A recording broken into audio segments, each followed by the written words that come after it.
Hello and welcome. You are tuning in to the WeCyberYou Unlocked podcast. Great to be here. We've got a really interesting one today. We absolutely do. And right off the bat, I want to be clear about where we're pulling this from.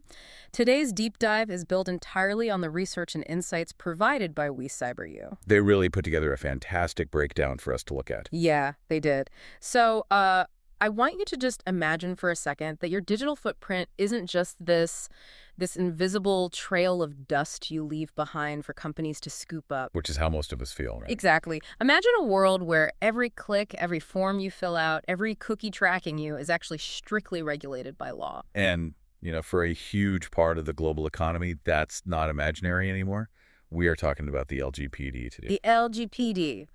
Which I admit sounds like a fancy new high-definition television or something. It does sound like a TV model. Right. But it's actually the Brazilian General Data Protection Law. And I have to confess, looking at the WeCyberYou source material, my initial thought was, okay, this is a Brazil thing. Very cool for them, but maybe not a huge deal for the rest of us. And that is the absolute biggest trap people fall into with modern data privacy. We naturally think laws have borders. Like Brazilian law stays in Brazil. All right, I'm sitting here in the U.S., so why would I care? Exactly. But the internet doesn't have borders. So our mission for this deep dive is to unpack how the LGPD changes the rules of the game, not just for Brazilians, but for how organizations worldwide collect, store, and share data. It's really about holding organizations accountable in this whole digital economy. It is, plain English. It exists to protect people's personal data and force companies to be responsible with it. Okay, so let's get into the scope, because that's where I had my first aha moment reading the notes. Who actually has to follow these rules? I assumed it was aimed at the social media giants and massive tech companies. Oh, it definitely hits them. But the LGPD is incredibly broad. It covers both public and private organizations. And size doesn't matter, right? That stood out to me. Size completely does not matter. Whether you're a multinational bank or a local mom-and-pop shop, if you process data, you're in. The source specifically listed schools and nonprofits. That kind of blew my mind. Think about it, though. We hear data processing, and we picture server farms and hackers in hoodies. We don't picture a local elementary school. Yeah, I think of bake sales and field trips. But a school is holding an incredible amount of dense, sensitive data. Names, addresses, medical records for allergies, financial info from parents paying tuition. Wow, yeah. So they're basically a fortress of personal information. They are. So the law levels the playing field. It says it doesn't matter if you're a tech giant or a small charity. If you hold the data, you protect the data. Okay, so bringing it back to that borderless internet idea, the notes talked about extraterritoriality. That's the heavy hitter word for today. Yeah, meaning it applies outside of Brazil. Walk me through that. It's simple, but it's totally disruptive. The LGPD applies to organizations outside Brazil if they process the data of people who are located in Brazil. Okay, let's role play that. Say I'm a small software developer. I live in Texas. I build a little productivity app, throw it on the App Store. I have no office in Brazil, no employees there. Okay. But say, I don't know, 5,000 people in São Paulo download my app. Am I on the hook for LGPD? You are 100% on the hook. You're offering a service to people in Brazil, and you are processing their data to do it. So you have to comply with Brazilian federal law. That's wild. A two-person team in a garage in Texas has to navigate this. It's a heavy lift, but that's the reality of a global digital market now. You want global users, you respect local rights. All right, so everyone's invited to the compliance party. Let's talk about the guest of honor, the data itself. What actually counts as data under this law? It covers the standard identifiers we all think of. Names, email addresses, phone numbers, physical addresses. The stuff you'd fill out on any basic form. Right. But it also aggressively targets digital identifiers. Things like IP addresses, cookies, and device data. See, that's interesting because an IP address feels anonymous. I might not know who you are by your IP. But you might be able to figure it out. If that IP address is combined with a tracking cookie and suddenly user 123 is identifiable as you, the law protects it. Okay, so that's general data, but the WeCyberYou material also highlighted something called sensitive data. This is a crucial distinction. Not all data carries the same weight. My email address isn't as critical as my medical history. So what falls under the sensitive umbrella? Health data, genetics, biometrics. Biometrics like Face ID or my fingerprints. Spot on. But it also extends to things like ethnicity, religious beliefs, political opinions, and union membership. That's quite a mix. Why is something like religious belief treated with the same security protocol as a fingerprint? Because of the potential for harm. This type of data is deeply personal. If a database mapping out people's political affiliations or ethnicities gets leaked, the real-world consequences, discrimination, targeting, are far more severe than getting a few extra spam emails. So it's almost like a civil rights protection built into a tech law. That's exactly how you should think about it. Along with things like financial and education data, it requires very careful handling. Okay, so we know the who and the what. Let's pivot to the how. What are the rules of the road for these companies? The source lists these core principles. Right, and they're really just good ethical business practices. The first one is purpose.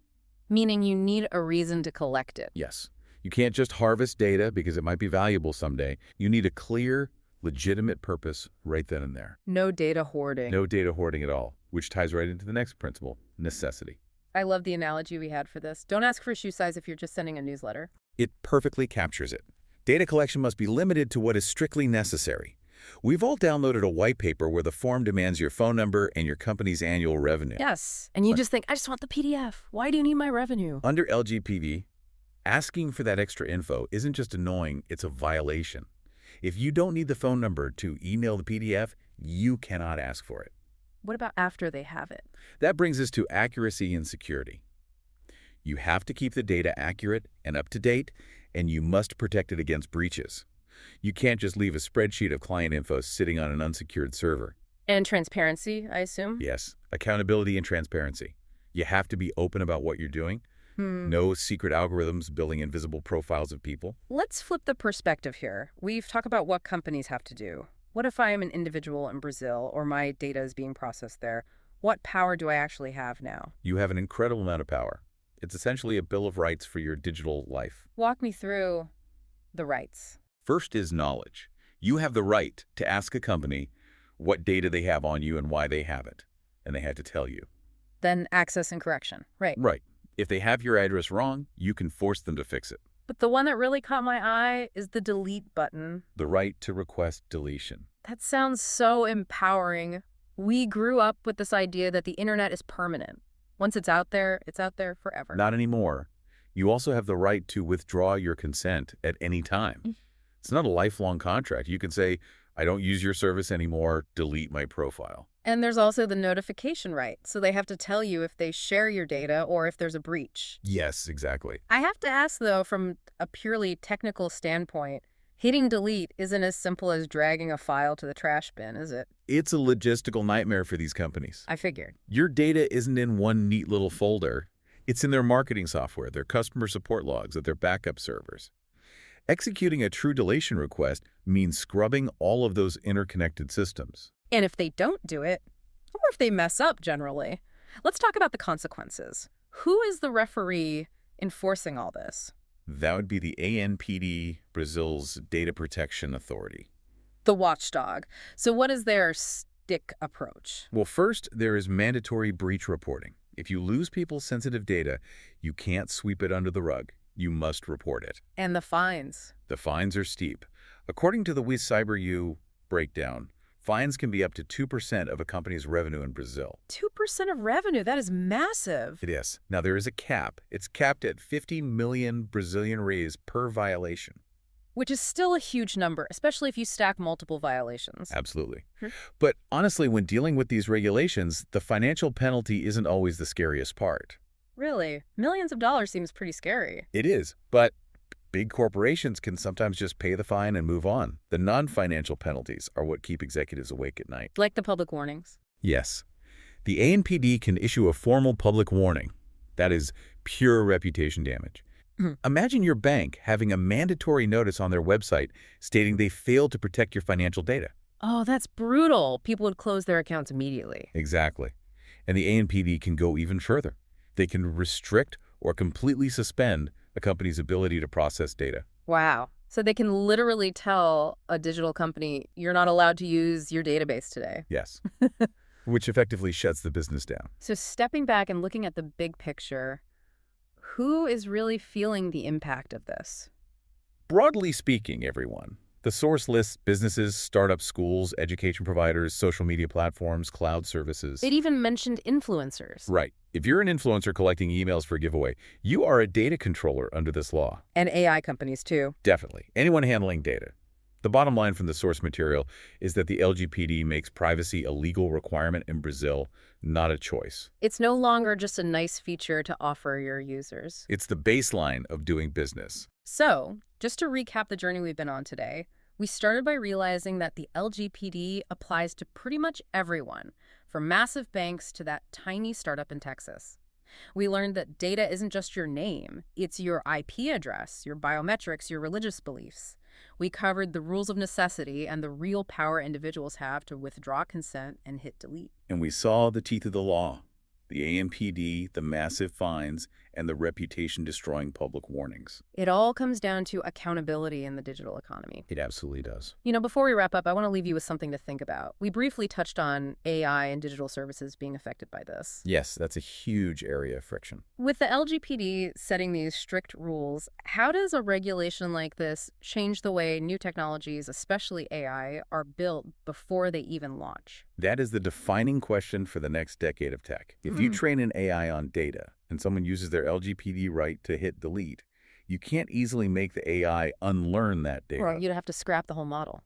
Exactly. So developers now have to engineer privacy into the architecture from day one before they write a single line of code. Yeah. They can't just build it and bolt compliance on later. That is a massive paradigm shift. Yeah. Well, that is a perfect thought to end on. I want to give a huge thank you to WeCyberYou for providing the source material and research for today's discussion. It was a fantastic resource to work from. If you found this deep dive valuable, follow the channel and visit WeCyberYou.com for more educational cybersecurity content like this. They really do incredible work making these complex topics accessible. They certainly do. Thanks for listening, and we will catch you on the next deep dive. Take care, everyone.